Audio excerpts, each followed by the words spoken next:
Hello friends, welcome to new topic atmospheric refraction and twinkling of stars. Since the physical condition of the refracting medium are not stationary, जैसे कि हम इस picture में देख रहे हैं एक नाइट का विजन है और जब सनलाइट अपसेंट होता है तब जो स्टार्स होती है वो एक तो ट्विंकल होती है, यानी ट्विंकलिंग का मीनिंग हम पहले समझेंगे, फिर बाद में वो क्यों होती है, इसके लिए कौन रिस्पॉन्सिबल है और वो प्रोसेस होती कैसी है, ये सब पार्ट डिटेल में इस टॉपिक में हम पढ़ेंगे। Atmospheric refraction and twinkling of star, इसके साथ ही एक टॉपिक और भी रिलेटेड है, जैसे कि हमें जो सन है, सन जिस पोजीशन पे होता है सवेरे जब उसका सन राइजिंग होता है तो उस समय उसका जो ओरिजिनल पोजीशन है, एक्चुअल पोजीशन है और जो उसका दिखने वाला यानी अपैरेंट पोजीशन है वो कैसे अलग होता है, ये भी टॉपिक इससे रिलेटेड है, लेकिन इसके बारे में हम डिटेल में अलग से वीडियो में पढ़ेंगे। और एक रिलेटेड टॉपिक है इससे, जैसे कि स्टार ट्विंकल होते हैं लेकिन प्लैनेट्स क्यों नहीं ट्विंकल होते, ये भी एक सवाल है। तो ये सारी चीजें पढ़ेंगे, लेकिन इस टॉपिक में डिटेल में ट्विंकलिंग स्टार क्या होता है, ट्विंकलिंग स्टार कैसे होता है और क्यों होता है, ये पढ़ेंगे। लेकिन इसके लिए मेरे पिछले के लास्ट वीडियोस आपको सब देखने पड़ेंगे। जैसे कि मैंने लास्ट टोटल मेरे यूट्यूब वीडियो पे रिफ्रैक्शन ऑफ लाइट्स के टोटल कंसेप्ट मैंने डाले हैं, वो आपको देखने पड़ेंगे, तभी आपको ये वीडियो या फिर ये कंसेप्ट आपको डिटेल समझ में आ सकती है। ठीक है फ्रेंड, तो शुरू करते हैं। आज का जो टॉपिक है ट्विंकलिंग ऑफ स्टार्स। देखो यहाँ पे और यहाँ पे दो आपको एक पिक्चर दिखाई दे रही है, एक आदमी है, जैसे कि कोई भी एक ह्यूमन बीइंग है, एक मैन है। This man stand on the surface of the earth and above the surface this is the atmosphere, this is the atmosphere air. ठीक है, इसके ऊपर जो है शायद वहां पे एयर ना भी हो, लेकिन फिर भी वही से लाइट ट्रैवल होके आती है। अब जैसे लाइट ट्रैवल होके आ रही है, जैसे हमको दिख रहा है कैसे कि लाइट रेज कुछ बेंड होती आ रही है। ठीक है, अब ये बेंड होती आ रही है, बेंड होके उस इस ह्यूमन बीइंग या इस मैन की आंख में जैसे वो एंटर्स करती है, तो उसको वो जो स्टार से वो ट्विंकल करते हुए क्यों दिखाई देती है, सारी चीजें हम पढ़ेंगे यहाँ पे। और एक पिक्चर से, जैसे कि एक ह्यूमन बीइंग यहाँ पे खड़ा है, एक स्टार की एक्चुअल पोजीशन आपको यहाँ पे दिखाई दे रही है, जैसे कि ये पोजीशन दिखाई दे रही है आपको। ठीक है, और ये पोजीशन है उसकी एक्चुअल पोजीशन। ठीक है, और शायद ये पोजीशन है उसकी अपैरेंट पोजीशन, यानी उसको आदमी को दिखने वाली पोजीशन। और नीचे जैसे जैसे आते हैं हम रिफ्रैक्टिव इंडेक्स बढ़ते जाता है, ये भी क्यों बढ़ता है ये भी पढ़ेंगे हम। रिफ्रैक्टिव इंडेक्स क्यों बढ़ता है, इसकी डेंसिटी कैसे बढ़ती है, टेम्परेचर कैसे कम होता है, टेम्परेचर कैसे ज़्यादा होता है, क्यों होता है, ये सभी चीज़ें एटमॉस्फेरिक के एयर से और रिफ्रैक्टिव इंडेक्स से और रिफ्रैक्शन से रिलेटेड है। ठीक है, तो नेक्स्ट पिक्चर और एक पिक्चर है, देखो यहाँ पे भी ऐसा हो रहा है, रिफ्रैक्टिव इंडेक्स बढ़ता जा रहा है। That is the air density atmosphere में, ray of path of the this particular light rays, apparent star position, यानी एक्चुअल पोजीशन और अपैरेंट पोजीशन अलग अलग हो सकती है। ठीक है, अब देखो यहाँ पे ट्विंकलिंग स्टार का मीनिंग क्या होता है। अब देखो मीनिंग में twinkling star means brightness and dimness of star.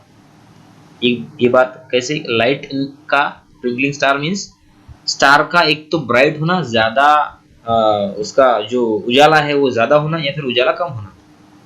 दूसरी बात है twinkling star means changing of position of star. Meaning पहले समझेंगे, बाद में वो क्यों होता है ये समझेंगे। Changing in the position of star. तीसरा मीनिंग है यहाँ पे more the changing of the position of star more the brightness. अगर स्टार उसकी पोजीशन ज्यादा चेंज करती है, यानी खुद वो चेंज नहीं होती, दिखने में चेंज होती है, स्टार्स जगह पे रहती है, उसका दिखाई देना हमको थोड़ा अलग अलग लगता है। अगर वो ज्यादा दूर जाए ओरिजिनल पोजीशन से तो ज्यादा ब्राइट दिखती है, अगर कम दूर जाए, less the changing in the position of star, less the brightness, उस स्टार का जो ब्राइटनेस है, वो जो उजाला है वो कम रहता है। अब देखो, more the bending of stars towards the normal it seems bright. Star का लाइट अगर ज्यादा नॉर्मल की तरफ झुक जाए, अब ये सब चीजें मैं क्यों बता रहा हूँ, नॉर्मल क्या होता है, झुकना क्या होता है, लाइट का बेंडिंग क्या होता है, इसके लिए आपको पिछले के टोटल वीडियोस देखने पड़ेंगे सभी, तभी ये पार्ट टोटल समझ में आएगा। अगर पिछले के वीडियो देखे होंगे तो ये पार्ट समझ में आ सकता है, या फिर अगर नहीं समझ रहा है तो पिछले के वीडियो आपको देखने पड़ेंगे, उसको पूरा देखो, ठीक है। अब देखो, less the bending of starlight towards normal then it seems dim, यानी ये मीनिंग है सभी उसके, ठीक है। अब इसके लिए रिस्पॉन्सिबल कौन है, रिस्पॉन्सिबल फॉर दिस, इसके लिए रिस्पॉन्सिबल है नंबर एक तो डिफरेंस इन एयर टेम्परेचर, हवा का जो तापमान होता है उसमें डिफरेंस। एक तो कोल्ड एयर और हॉट एयर, एयर एक ही लेकिन उसमें अगर हॉट एयर हल्की हो, लाइट हो, तो ऊपर रहती है, तो उसके ऊपर हवा ही नहीं है, लेकिन नीचे की हवा जो होती है, जो हमारे सरफेस और सरफेस के पास होती है, उसका जो टेम्परेचर रहता है वो कम रहता है, और उसको हम कोल्ड एयर बोलते हैं, उसका डेंसिटी ज्यादा होता है, उसके पार्टिकल्स क्राउड होते हैं, इसलिए difference in the temperature also, उसकी डेंसिटी भी डिफरेंस होती है। जैसे डेंसिटी डिफरेंस यानी उसके जो पार्टिकल होते हैं वो ज्यादा क्राउडेड होते हैं, ज्यादा एक दूसरे के नजदीक होते हैं कोल्ड एयर के, और जो उसका ऊपर का पार्ट होता है लाइट एयर का, वो थोड़ा दूर दूर के पार्टिकल होते हैं, इसलिए उसको हम लो डेंसिटी बोलते हैं, तो वो डिफरेंस हो गया, ठीक है।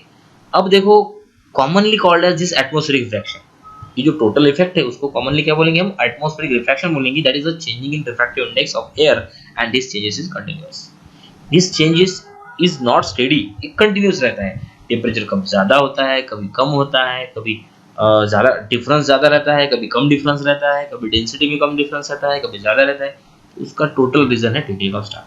अब देखेंगे, twinkling of star, more the difference in the temperature and density in the air then star seems bright. अब देखो, डिफरेंस अगर ज्यादा हो, नीचे की एयर बहुत कोल्ड हो, ऊपर की एयर बहुत हॉट हो, तो भी ज्यादा सीम्स ब्राइट दिखाई देती है, यानी जो स्टार्स लाइट है वो ज्यादा ब्राइट दिखाई देती है। जैसे कि धूपखली में समर में देखा होगा हमने, नीचे की एयर कोल्ड रहती है, ऊपर की एयर बहुत हॉट रहती है, उस समय हमको स्टार्स ज्यादा ब्राइट दिखाई देती है। और less the difference in the temperature and density of the air then stars seems dim, ऐसे दिखती है तो डिम दिखती है, ठीक है, ये डिम और ये ब्राइट, ओके।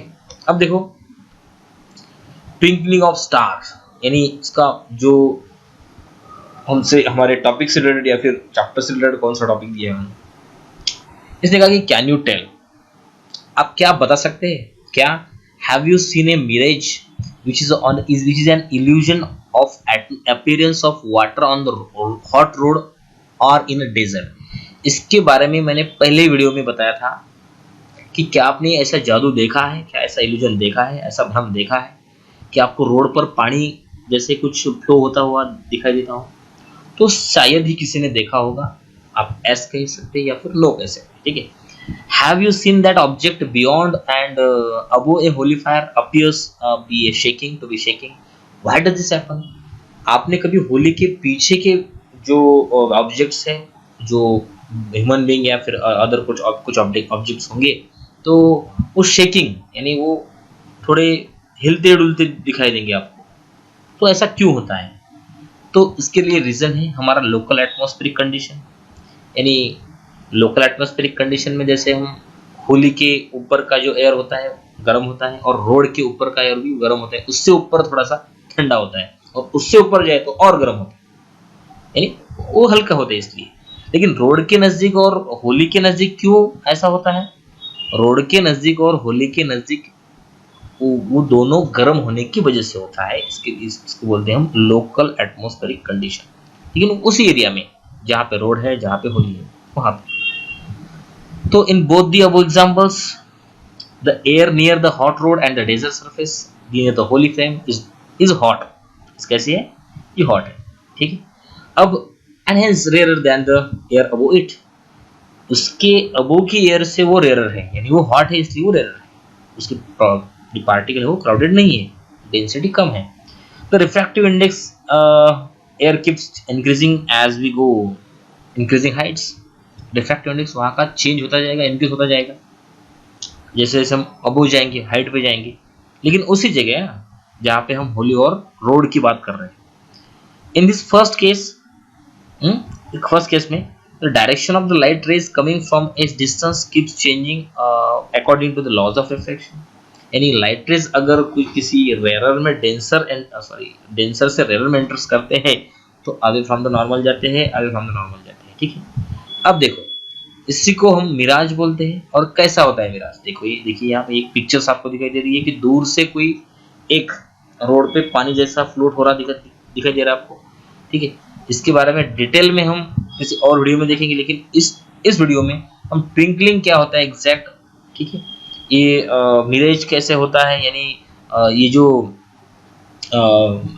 अपनी इमेज दिखाई दे रही है आपको रोड के अंदर वो क्यों दिखाई देती है, कौन सा लॉ यहाँ वहाँ पे यूज होता है, और partial and total inter reflection अगर पार्ट आपने थोड़ा सा देखा होगा लास्ट वीडियोस में तो आपको ये टोटल बात समझ में आ सकती है। इसके लिए हमें थोड़ा सा और समझना पड़ेगा। अभी स्टार्स कैसे सिम्स होती है, ये हम ब्राइट और डिम कैसे होती है ये हम समझेंगे थोड़ा सा। Effect of atmospheric condition on refractions of light can be seen in the twinkling of stars also. यानी एटमॉस्फेरिक रिफ्रैक्शन का इफेक्ट कहाँ पे, स्टार्स की ट्विंकलिंग पे भी है। तो स्टार्स आर सेल्फ ल्यूमिनियस, आपको मालूम है स्टार का खुद का एक लाइट होता है, यानी वो खुद एक ल्यूमिनियस ऑब्जेक्ट है। ल्यूमिनियस ऑब्जेक्ट क्या होती है इसके बारे में भी मैंने एक वीडियो में बताया था कि ल्यूमिनियस ऑब्जेक्ट क्या होती है। And they can seen in the night absence of sunlight. कब दिखाई देती है लाइट अपने स्टार की, जब सनलाइट एब्सेंट होता है तब। समझ में आ रही बात, ल्यूमिनियस है, ठीक है, नाइट में दिखाई देती है और एब्सेंस ऑफ सनलाइट में। तो they appear to be a point source of because of their being at a very large distance from us. Star हमसे बहुत दूर है इसलिए वो हमको दिखाई देते समय एक पॉइंट सोर्स ऑफ लाइट दिखाई देती है, यानी वहाँ एक कोई तो भी वहाँ पे पॉइंट है और पॉइंट से रेज आ रही है, ऐसा हमें दिखाई देता है, ठीक है। ये पॉइंट इंपॉर्टेंट है, ये पॉइंट इंपॉर्टेंट है, यानी ये मुद्दा इंपॉर्टेंट है, ये मैं बोल रहा हूँ, ठीक है। As the density of air increases with the lowering height above the surface of the earth the refractive index also increases. Density जो है एयर की अगर ज्यादा हो यानी कोल्ड एयर हो तो वहाँ का रिफ्रैक्टिव इंडेक्स यानी बेंडिंग ऑफ द लाइट भी ज्यादा होता है, और बेंडिंग ऑफ द लाइट ज्यादा होता है वहाँ पे उसका जो वेलोसिटी होती है लाइट की वो भी कम होती है। कंसेप्ट बेसिक वही है जो हमने पिछले वीडियोस में या फिर लास्ट बेसिक वीडियो में पढ़ी थी वही। स्टार्स देखो, अभी स्टार्स ये stars light coming towards us travel from the rare that is जो अबव की एयर है यानी ऊपर की एयर है, ऊपर की एयर हॉट है, ठीक है, कैसी है, हॉट है, ये हॉट एयर है, और जो नीचे की एयर है, नीचे की एयर वो थोड़ी सी कोल्ड है। तो कोल्ड होने की वजह से वो टुवर्ड्स नॉर्मल बेंड्स होती है। क्यों? क्योंकि हॉट ये रेयर मीडियम है और कोल्ड ये डेंसर मीडियम, ये यहाँ पे मीडियम कोल्ड होगा, ठीक है। कोई बात, कोई समस्या नहीं ना, ओके। तो this makes the stars appear to be higher in the sky as compare to this actual position that is seen in the 6.6 figure आपको दिख रही है, ठीक है। और इसके बारे में टोटल हमने डिटेल छोटे छोटे पॉइंट्स पहले भी निकाले थे, इसको फिर से हम थोड़े से रिपीट करते हैं। Stars lights coming towards us travel from rarer to denser medium and constantly bends toward the normal, towards normal, towards normal, towards normal। इसके जो रिलेटेड डायग्राम है हमने लास्ट ये डायग्राम देखी थी फर्स्ट, एकदम फर्स्ट में देखो, ये आप देखो ये है डायग्राम। तो बेंडिंग कैसा हो रहा, bending towards normal, towards normal, towards normal, क्योंकि डेंसिटी बढ़ती जा रही है, बढ़ती जा रही है, बढ़ती जा रही है, इंक्रीजिंग टेम्परेचर कम होता जा रहा है, टेम्परेचर कम होता जा रहा है, टेम्परेचर ऊपर ज़्यादा है, ठीक है, वहाँ पे एयर ही नहीं है, यहाँ पे ज़्यादा है, कम है, कम है, कम है, कम है, कम है, ठीक है। और एक चीज़ और, रिफ्रैक्टिव इंडेक्स भी बढ़ रहा है, ठीक है। और देखो यहाँ पे ये जो लास्ट हमारा जो अभी टॉपिक चल रहा था ये वाला, तो इसमें हम देखेंगे थोड़ा। अभी ये हो गया स्टार्स का ट्विंकलिंग। तो इसके बारे में कुछ और एक अपेरेंट पोजीशन के बारे में, ये अपेरेंट पोजीशन स्टार्स की चेंजिंग ए बिट, ये चेंजिंग होती रहती है क्योंकि एयर का टेम्परेचर भी कांस्टेंट नहीं रहता। This is because of the motion of atmospheric air of changing air density and temperature दोनों भी चेंज होते रहते हैं, यानी उसका जो क्राउडेड पार्टिकल है वो भी चेंज होते रहते हैं और जो टेम्परेचर है वो भी चेंज होते रहते हैं। Because of this refractive index of the air keeps changing continuously, because of this change the position and brightness of the stars keep changing continuously and the stars appear twinkling. अगर ये वैसा ही होता रहेगा तो star अपनी position change करती रहेगी, star अपना ब्राइटनेस कम ज्यादा करती रहेगी, इसकी वजह से हम स्टार्स को ट्विंकलिंग बोलते हैं, और ट्विंकलिंग का मीनिंग हमने पहले ही समझा। ठीक, पहले थोड़ा सा एक टॉपिक में हमने छोटे छोटे पॉइंट निकाले थे, वहां पे ट्विंकलिंग का मीनिंग आपको समझ में आया होगा। तो यहाँ पे रुकते हैं बच्चों। कुछ समस्या हो इसमें ट्विंकलिंग स्टार में तो आप मुझे कमेंट्स करके बता सकते हैं, मेरे व्हाट्सएप पे डाल सकते हैं। ठीक है, और इसकी नेक्स्ट वीडियो में आपको क्या देखना है ये भी हम थोड़ा डिस्कस करेंगे। We do not see the twinkling planets, planets क्यों ट्विंकल नहीं होते, और we see the sun even before it emerges above the horizon. Sun horizon के ऊपर आने से पहले ही हमें दिखता है, वो क्यों दिखाई देता है, इसके बारे में हम इस नेक्स्ट वीडियो में पढ़ेंगे। वीडियो लाइक अगर आपको पसंद आए तो लाइक करो, शेयर करो, और चैनल को सब्सक्राइब करो ऐसी वीडियोस के लिए और पूरे सिलेबस के लिए। और डिटेल में इसके बारे में वीडियो बनाता रहूँगा, और आप उसे एंजॉय करते रहिएगा और देखते रहिएगा। ठीक है, ओके फ्रेंड्स, रुकते हैं फिर।